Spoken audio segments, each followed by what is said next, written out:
சரியான நேரத்தில் சரியான செய்தி. அண்ணன் ஜெயிச்ச உடனே மாசம் 2000 ரூபாய் தரேன்னு சொல்றாங்களே, அதுக்கு நிதி எங்க வச்சிருக்காங்க?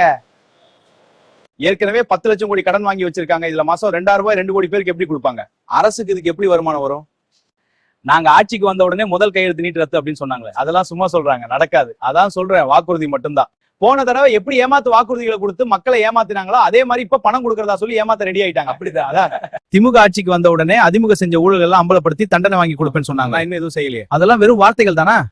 ஏன்னா நீங்க அவங்க செஞ்ச ஊழலை அம்பலப்படுத்தினா அவங்க நீங்க செஞ்ச ஊழலை அம்பலப்படுத்துவாங்க. இது 2 பேரும் கூட்டு களவாணிகள் தான். கூட்டு களவாணிகள். இந்த 2 ஊழல் கட்சிகளையும் வீட்டுக்கு அனுப்பிட்டு புதுசா வந்திருக்கிற தமிழக விஜயாவுக்கு இந்த முறை வாக்கு வெற்றி பெற வைக்கணும். ஏன்னா அவர் மட்டும் தான் தேர்தல் வாக்குறுதியா மட்டும் இல்ல, தன்னோட வாக்குறுதியா கட்சியினுடைய வாக்குறுதியா ஊழல் செய்ய மாட்டேன் அப்படின்னு பகிரங்கமா சொல்லியிருக்காரு.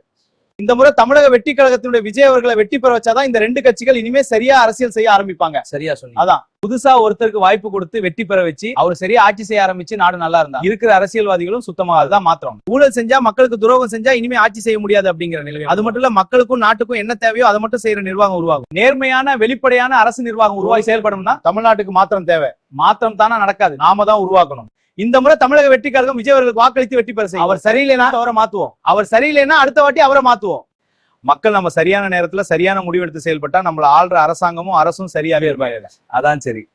This is Right News, your source for live updates from around the world. Stay with us for breaking news and in-depth analysis.